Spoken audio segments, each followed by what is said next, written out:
Recent happenings prove that the capabilities of the Russian defense forces remain one of the best in the world. Despite possessing advanced weaponry from the US and other Western countries, an enemy like Ukraine could not really defend itself swiftly, let alone attack the Russians. Ukraine forces have long been hesitant to make any attempts to counter Moscow on Russian lands. However, now they seem to have made that mistake, and it would be Eastern Europe that will suffer from Zelensky's naive experiments. Hello and welcome to TFIGlobal, the foreign affairs and geopolitical analysis arm of TFI Media Group. I am your host Manu. Let's begin.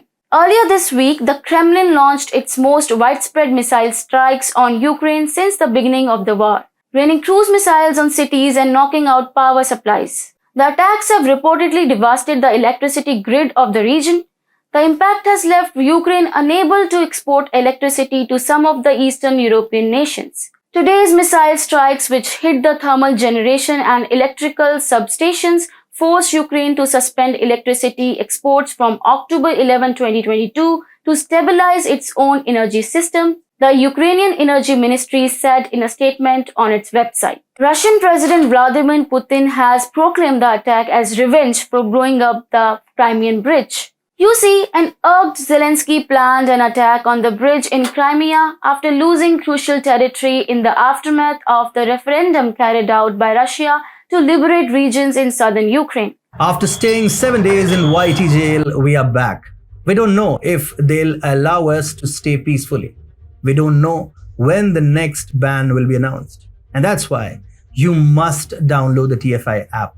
Apple users can simply go to the App Store, search for TFIGlobal and install the app.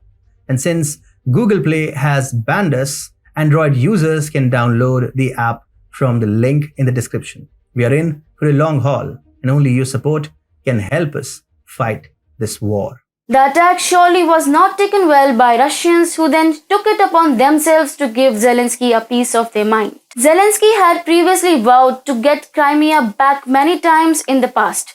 In August, he said that the war in Ukraine began with Crimea and must end with its liberation. He also said, "We must take back Crimea, it is our territory. We will do this in any way we decide." Ukraine is strong enough and powerful enough to see a perspective of Ukrainian Crimea. We will bring freedom to Ukrainian citizens in Crimea. The attack on the bridge was a last-ditch effort made by Zelensky to command respect before he is to be ousted, now that the war is coming to an end with parts of Ukraine getting annexed by Russia. Only a few weeks ago, Dmitry Medvedev, the current Deputy National Security Advisor and former Russian president, threatened to bring about Judgment Day if Ukraine ever attacked Crimea.